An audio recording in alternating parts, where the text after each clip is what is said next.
theoretical plasma and astrophysicist, and he and I go back for a long time. The original team that examined the Viking orbiter imagery from Mars, including the face on Mars, we were both part of it. I financed the only peer-reviewed examination of the Mars face by Dr. Mark Carlotto and Dr. Brian O'Leary.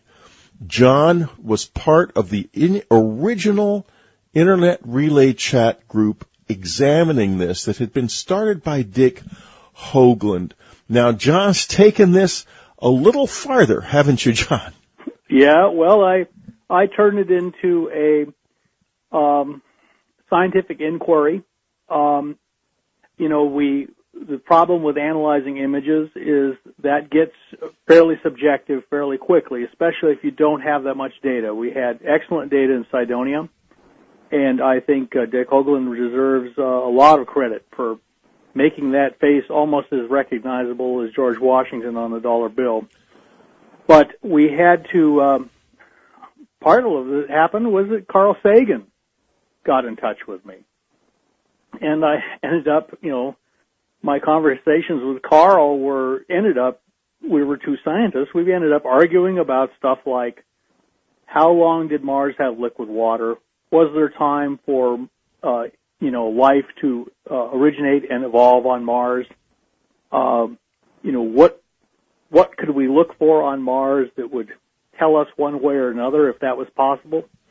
There were two theories at the time as to what had caused Cydonia to look like an archaeological site. Dick's hypothesis was that it was spacefarers had come to Mars and set up a colony and arranged for the face to be there kind of as a beacon to attract the attention of other intelligent life, such as ourselves. Myself and Vince DiPietro favored the hypothesis that this was an indigenous culture that had an indigenous humanoid culture that had built these monuments, and that requires Mars to have had a biosphere for a long time like Earth to produce something like us. Yes. And so Carl and I basically went back and forth over what would be the evidence of such a long-lived Earth-like climate on Mars. And that I ended up going to conferences then and presenting papers and getting some nice scientific dialogue going on this. And I was in fact the first person to propose at a scientific conference the ocean of Mars, the Paleo-ocean of Mars. Which is now pretty much an accepted reality. I know, but they don't give me any credit. They're not going to give you credit, John. No, I'm radioactive because of Cydonia. Right. And we understand this. Well, royal we. We're both radioactive. We don't like it, but we understand it. It's good enough that people have actually picked up the idea, even if they don't give it any good attribution. Right. And but once you have an ocean on Mars, liquid water basically defines what we call the terrestrial environment. This requires a lot of things of Mars, and as we found, requiring an ocean that lived a long time. By the way, the fascinating thing about Mars is that the old ocean bed lies near Cydonia. Cydonia was basically the Riviera of Mars. And basically, that ocean is on the youngest part of Mars, not the old, heavily cratered part that looks like the moon. It's on the young region that's very smooth, has very few craters, meaning it's quite young geologically, because they use the number of craters per square mile as a way of telling time on Mars. Right. Assuming that they accumulated a uniform rate or something like a uniform rate over billions of years. Right. The region of Mars where Cydonia is the northern plains, or it's on the uplands just above what's called the 0 kilometer line, elevation line. And if you trace that line around Mars, it forms a perfect demarcation between the smooth lowlands and the upper, more rugged highlands. So it looks very much like that was an ocean basin. It was kind of a no-brainer. It's a testament to the conservative nature of Mars science that people didn't flag it before. It is fundamentally very conservative Mars science. I think that the landers, the way the community has treated the landers' life experiment is an example of excessive conservatism. And Whitley, as we can return to this a little bit later if you like, I think that all of searches for extraterrestrial life and intelligence are overshadowed by the UFO cover-up in our government. Yeah, well, it has a chilling effect on even the purest science. But part of the reason that Mars is they're so conservative on Mars is because of the question of extraterrestrial life and whether we're alone in the universe. If you go to the next Earth-like planet in the cosmos, which is Mars, which is, the most Earth-like of any planet in our solar system. Right. And if you find traces of even past life, this changes the equation completely. It means life is common in the universe. Right. And that raises so many immediate questions that the government does not want to answer. That they basically, by controlling who gets funded, they basically cultivate a school of very conservative people. Right. Who know the rules. They know they're not supposed to say the L word. In fact, you even pointed it out. You said that finding life on Mars would be death for JPL. That's right. It would be because that's a great quote. Man, it would mean that there would be a public outcry for a manned mission to Mars. That's right. The trip that Brian O'Leary was so glad he never took. That's right, and he said to me, they fear that like fire down in JPL. Right, and they don't want that because that would mean that robotic exploration, which is what they're about, would be curtailed and its budget would be reduced. And the result is that JPL's culture, even without any pressure from anywhere else within the government, is very anti-finding life anywhere. So, I think that we have to look to the European missions if we're going to ever get any straight answers about life on Mars. Well, you must remember that, all of the European nations who are going to Mars are part of NATO, and they are kind of wired into the whole thing, unfortunately. That is unfortunate. And especially because European scientists tend to be even more conservative than American scientists because of, basically, I think, because of World War II. They kind of lost confidence in themselves. They wait basically for the Americans or the Russians to do the same thing and then react to it. Yeah, well, you say in your book, would a positive life sign not provoke troublesome questions to the government? Questions like, what are those lights in the sky at night? That's right. Right.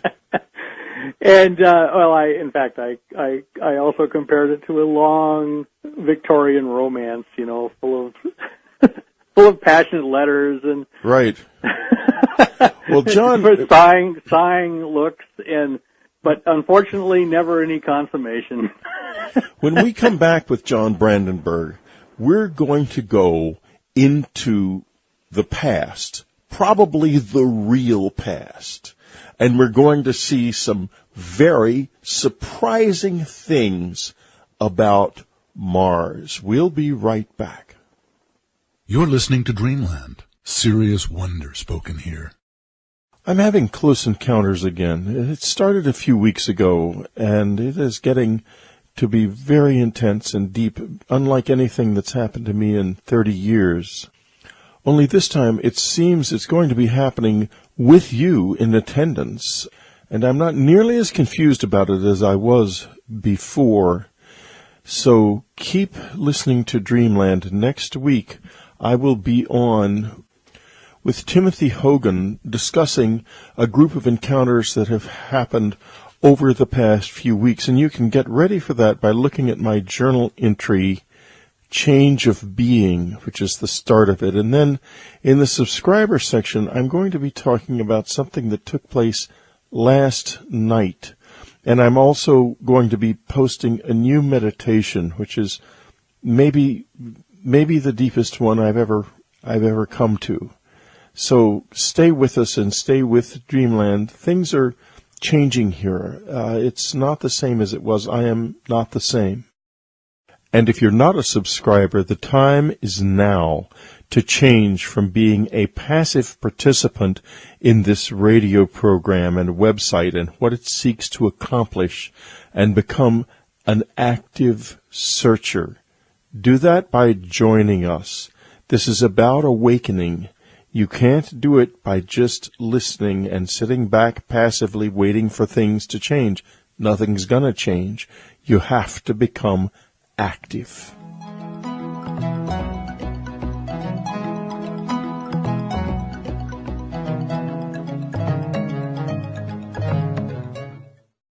We're talking to astrophysicist John Brandenburg on the very beginning of the Mars controversy. John, when we first looked at the face on Mars staring up at us, I'm sure you felt the same sense of shock and amazement that I did. But then, when I believe one of the more recent orbiters took an image of the same area, the face appeared to be just what NASA had claimed it would be, which was a tumble of essentially unrecognizable rocks. Now, I believe Mark Carlotto, the imaging scientist who worked with Brian. Yeah. Mark Carlotto Brilliant guy, yeah. Well, to give you folks a little bit of, and we'll have to have Mark on the show one of these days. Yes, please do. Mark, we had him on years ago, but before we had a subscriber section, and we'll have to have him on again. In any case, Mark told me he was the first person to really analyze the data from the Viking orbiter at a level of skill and with the equipment necessary to end up being able to publish a statistical analysis of it in the IEEE journal. So he knew this material very well, and he told me... Really great article, by the way. It's a great article, a very courageous article. He told me straight out. He said, after the new imagery came, he said, this has been altered. It's not... what's on the ground is not what was on the ground when the Viking orbiter took a picture. They went to great lengths to make sure that first image that came out was mirror imaged. It was also taken from the side, and they deliberately reduced the contrast on it, so it looked like what we said, the cat box image. It looked like something in a cat box. I mean, very low contrast, a kitty litter box, to be more precise. It looked like a footprint in a snowbank. And the reason they did this, they waited until till it was almost filing time for all the reporters on the Pacific Coast, that they had to have something. So then they gave them one image, and the one image showed a oblique picture, almost a profile, with very low contrast, and was reversed left from right. So most people could not even tell what it was. Right. And they said, see, the face is gone. And if you look at the most recent images from everyone, they show the face straight down, and it's a face. It hasn't changed at all. But what they did was they made sure that the big moment,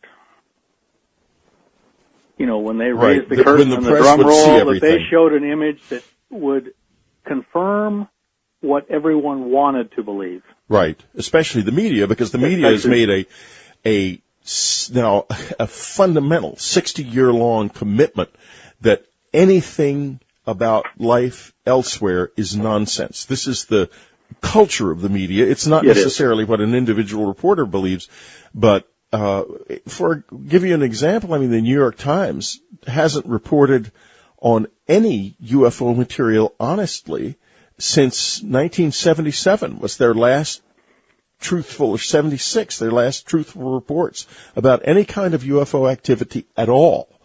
And, you have to think that right before the Wright brothers flew, the New York Times published an article saying this business of heavier than air flight is nonsense, and we're going to just stop reporting it. They did not report the success of the Wright brothers for 2 years, not until they sold their technology to the French military. Was the New York Times willing even to mention it? That newspaper's culture has not changed an iota. It's still the same. It's fascinating that they consider themselves an anti-establishment newspaper. They basically oppose whatever the powers that be are. That's what they say for our benefit, but they are actually the establishment mouthpiece par excellence in the world. Isn't that something? Yeah. But let's go on now.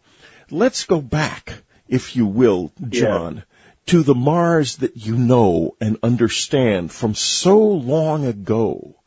First, tell us, if you can, and I know it's hard, given us an estimate of about how long ago Mars was probably alive. Probably about 500 million years ago. There weren't even cockroaches on this planet then.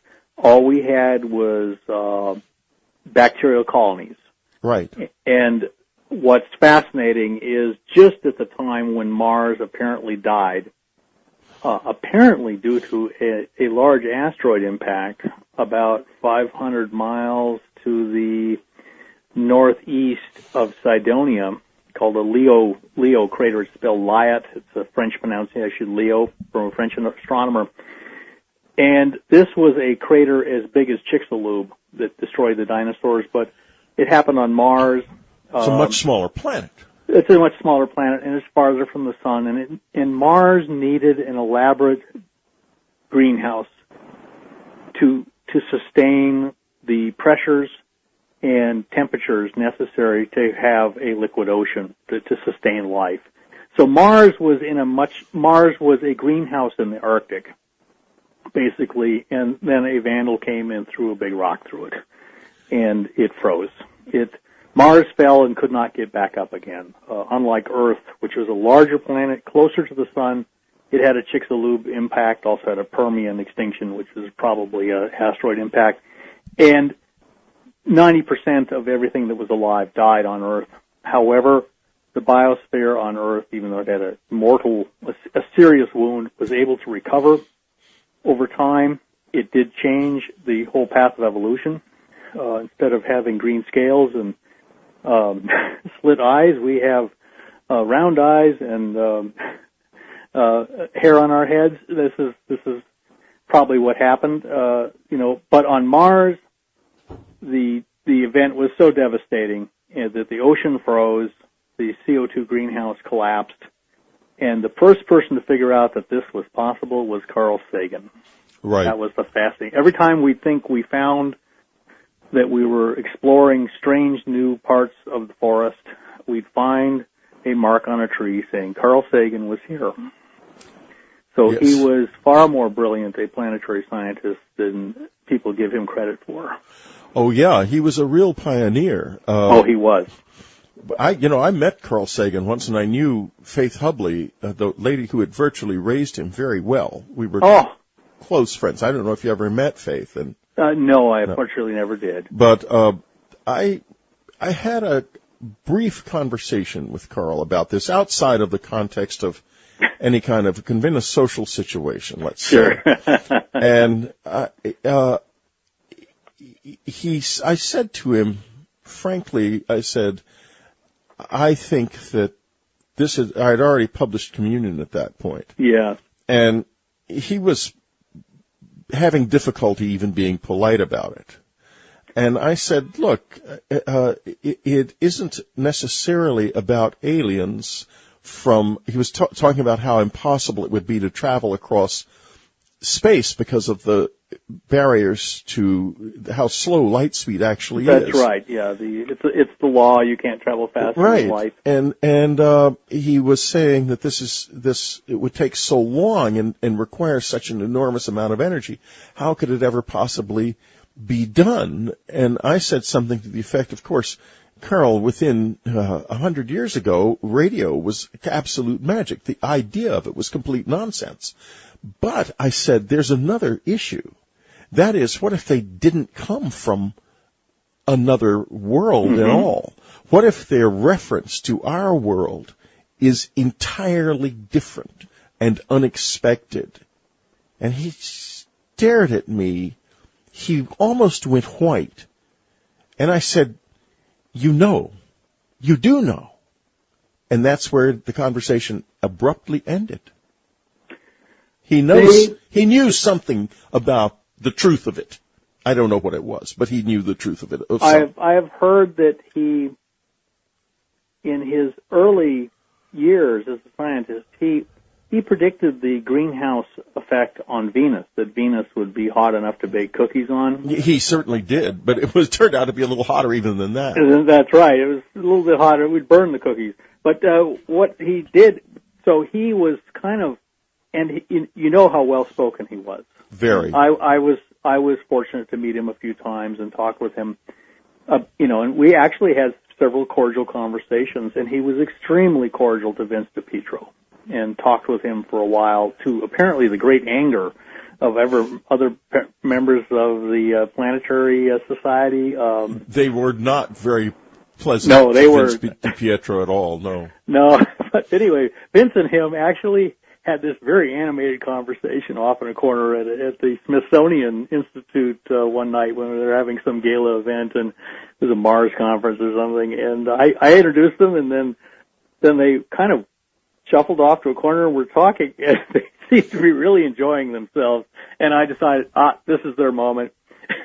But what I've heard, and of course these are just reports, no one can verify them, is that Carl very quickly realized the same thing that Fermi realized. The question of where the hell are they? Where is the intelligent life that seems like it should abound in this universe? And he began asking questions, and he was basically taken aside and told, "Don't ask certain questions.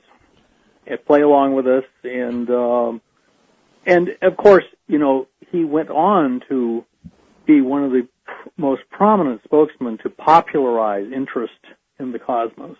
Yes, he did. Great theory, cosmos, was immensely valuable to me in getting me to be a space cadet, which I am nowadays. Listen, we need to get back to Mars here. Absolutely. Because Let's get back to Mars. You and I could talk about Carl for hours. Oh, yes. And I'm sure the listeners God rest his soul. God rest his soul, are fascinated with his inside information about Carl. And I mean, we could talk about negotiating Washington for hours, which I know we have consulted about that before from time to time. That's right. But let's instead talk about Mars. There was on that original internet relay chat an amazing message from you. Yes. It started out with the phrase, "Mars was murdered." And when I posed it as a question. As a question. Was Mars murdered? Was Mars murdered? Now, when we get back, folks, we're going to get into just what John meant. We'll be right back. You think that what subscribers to UnknownCountry.com get is just an archive or a rehash of what you can hear for free? Not quite true. Listen to this. The Indonesian doctor is writing an article in the 1980s. This is more than 10 years after the mysterious German doctor has died. And now he's writing his recollections of that whole episode. And one of his recollections was that there was a small boy at one time when he first met the doctor in the island of Sumbawa. There was a small American boy living with him. And that small American boy turns out to have the same name as a serial killer in the United States who was obsessed with Hitler, who was the right age, and who was executed in 2010. Listen to this in the subscriber section. It is quite incredible, as is so much of the additional information that we offer. So come on and join us. Join the fun. Join the enlightenment. Get the information. Go to unknowncountry.com and subscribe. It's just $12.95 for 3 wonderful months.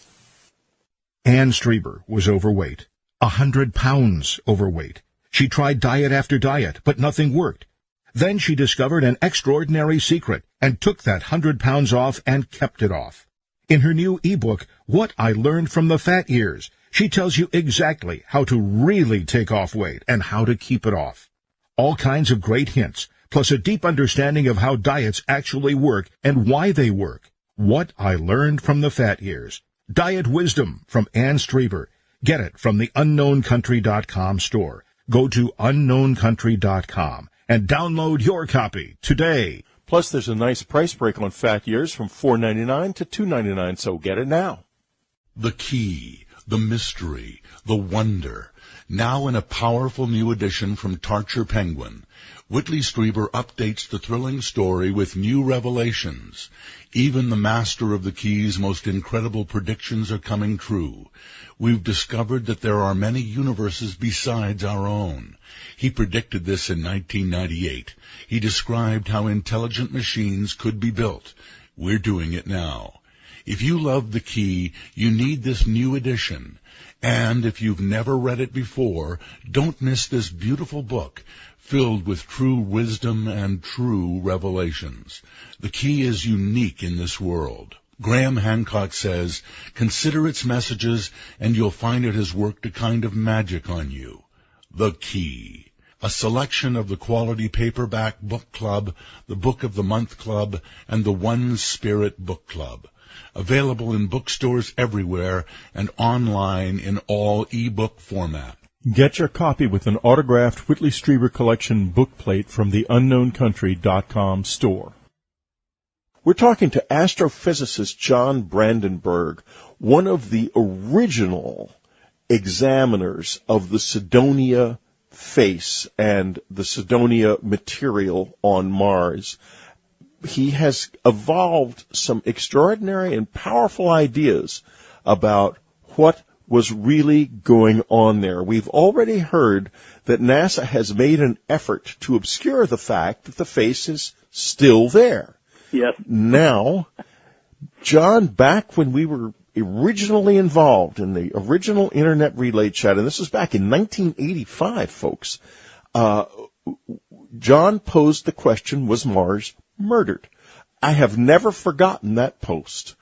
It haunts me to this day. John, what have you learned about what happened to Mars?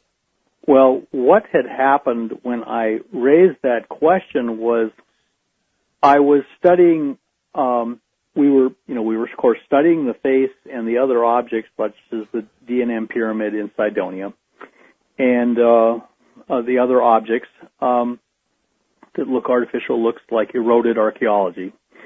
Then what had happened, we were delving deeply into how can we explain this. To us, to Vince DiPietro and I, the simplest hypothesis was that Mars was like Earth in the past. So we were looking at a whole range of scientific data gathered by the Viking expedition, not just the pictures, but also, sampling of the atmosphere, sampling of the soil, and we found a real anomaly, and that was that the xenon-129 in the atmosphere was incredibly elevated over any other sample. I mean, you can sample the solar wind, and there 129 and 132, the two main isotopes of xenon, are the same. And xenon has like 5 stable isotopes, so it has a nice fingerprint of processes. So you sample the solar wind, you sample xenon from meteorites. It's all xenon-129, 132 are in balance. You sample Earth's atmosphere, it's in balance. And you sample like Jupiter's, and apparently it's in balance. So you have all of these, and also Venus. So you have all of these samples from around the solar system, but you sample Mars, the xenon 129 is 2.5 times the level of xenon 132. And this, when I showed this to some nuclear weapons specialists that I was working with, one of them just said, "Oh my God, it looks like there was a big explosion there." And nuclear it took explosion. a while to find out, but you find out when you delve into secrets on Mars, you start running into secrets on Earth. Xenon 129 is produced in 2 types of explosions. One is supernova, and the other is nuclear weapons explosions. It's a fingerprint. It's a smoke. It's the gun smoke of a violent, fast nuclear process. It doesn't even get made in nuclear reactors very much. It's only in a nuclear explosion, like a hydrogen bomb, an atomic bomb. And it took me a while to figure out that even though this was in the open literature, it was considered one of the things that one of the cards Uncle Sammy keeps close to the chest, because Right. they monitor the xenon 129 in the atmosphere all the time to see if anyone's setting off nukes. Right. Secretly. Like South Africa did down near the South Pole. There was a big flash one day. Oh, I remember that very well. Yeah, absolutely. That's right. And the South African government said it was just a sighting of Venus. Right, exactly. They were amusing themselves at the expense of the U.S. government. They were. And the question of whether that was an Israeli nuclear test, a South African nuclear test, or a joint Israeli-South African nuclear test has never been publicly resolved. No, I think it was a joint test. And, but they, one of the ways they find out if something like that has occurred, when no one was looking, was to monitor the atmosphere. And as it turns out, there's the xenon 129 in our atmosphere has changed very slightly since 1945, and that's because of open-air nuclear testing. And once I kind of figured out that that's what it was, and then I kind of looked around, I realized, no, there is not any real literature on this. Yeah, none that you can read anyway. None that I can read. So we found out that the xenon 129 in the Martian atmosphere is indicative of a very large, very violent nuclear explosion. And John, you kind of have only 2 ways that could happen. Yeah, go ahead. One plausible way, which I did get to a scientific conference and propose, was that there was a large natural nuclear reactor on Mars that went unstable and kind of did a Chernobyl. The other is that it was an airburst from outside of Mars. It was a technological thing. And the only problem with the large nuclear reactor problem is that this occurred on Earth. There were natural nuclear reactors on Earth operating in Africa. There's every reason to believe they could have happened on Mars. However, this one would have had to have been very large and gone violently unstable, and it left no crater because there's nothing on Mars that would suggest the existence of such a thing, and yet it would have left a very substantial mark. Absolutely. Unlike an airburst. The gamma ray maps of Mars in thorium and potassium, and you can look them up on the internet, and they're in the color section of the book, show a big red spot of activity, heightened activity. And this one turns out to be about 500 miles to the west of Cydonia. So, John, you're saying that in the past there was a nuclear explosion on Mars, and you're a man who is in a position to know because of your scientific training. Now, that suggests it was technological, that this was a mechanical device that exploded, not something natural. That's incredible, appalling. We have reached the end of dreamland, however, but we'll go on. We're going to continue on with this in the subscriber discussion with John Brandenburg and find out just what he thinks happened and when, back in the distant past. John Brandenburg's terrific book, Life and Death on Mars, The New Mars Synthesis, available from Amazon.